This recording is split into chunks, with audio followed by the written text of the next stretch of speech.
done, so it was good to have the shoulder pads on.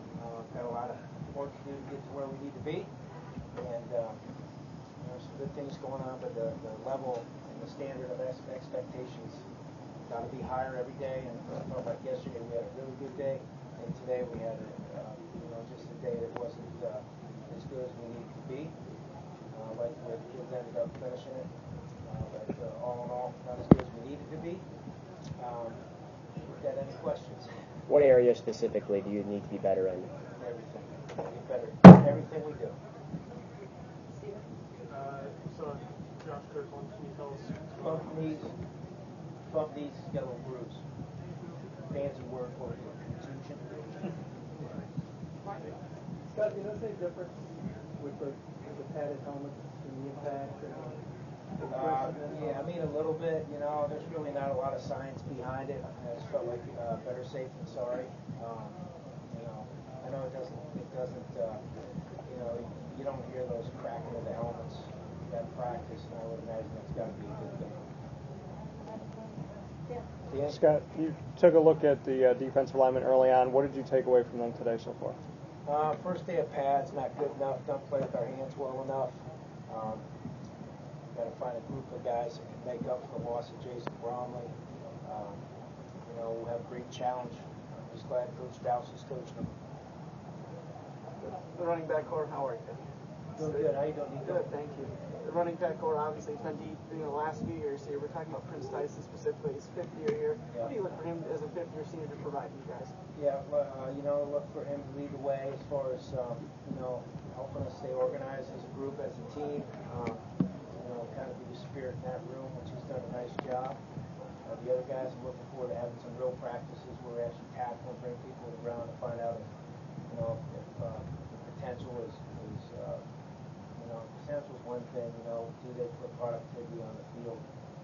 Jerome Smith, is gone, so we got to find that next guy up. And I think we have a good group of kids that can do it, but potential leads to fire if they don't get right. So hopefully we'll get them right. I think we got a good group of kids, but really looking forward to getting through these fake practices and seeing if we can tackle and seeing if we can run through tackles and that sort of thing. So it'll be a good challenge for the kids. It's a matter of time before we get to that. A couple more days, I think it is. So we'll see what happens.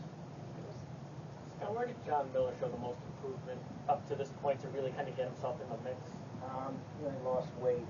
Got his body to the point where he could actually practice hard. When he first got here, he was a bit of a marshmallow. Now he looks good. He even thinks he might get a date. So I think it starts with that mindset and, look good, feel good about the way your body is. And then he just made a decision to flip the switch and work hard. And I really like the way he took it over on the practice field, especially in the spring. And I'm looking forward to these next few days to see, where he really is. Doing a good job so far. A little inconsistent with snapping on day one, but he cleaned that up the last 2 days. Would you qualify him as a surprise? I mean, a major surprise? No, I mean just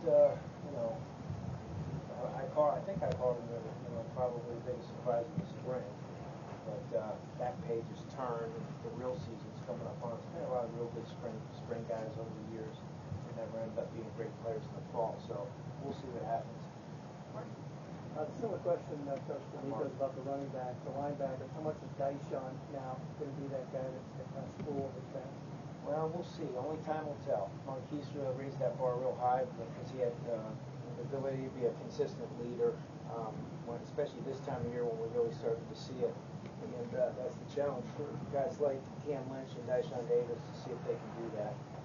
Because it is a little bit of a behavioral change to take it to the level that we're asking, expectations, to do all the little things right all the time. When people are looking, it's easy. When they're not looking, it's hard. And that'll be the challenge for Dyson. He knows it, and he's up to the challenge, and I'm looking forward to see if he can, increase those things day by day. So far, he's done a nice job. Indy, the offensive lineman who came from Washington, can you just tell us a little bit about him? Sure. How he kind of got here? He's a great kid. Didn't know who he was, and we had some alumni that were kind of friends of the family and stuff, and they heard that maybe he wanted to get out of Washington.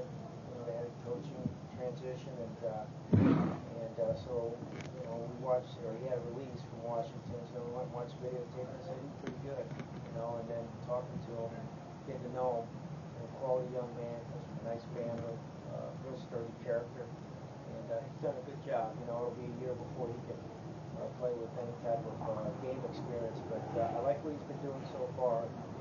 Limited reps right now because we're trying to get the guys ready for this season, but really a great kid. I really enjoyed getting to know him a little bit the last few days. Was it late in the summer when you kind of found him? It was started I don't know, kind of late spring, early summer, maybe. Okay, so Something like that, yeah.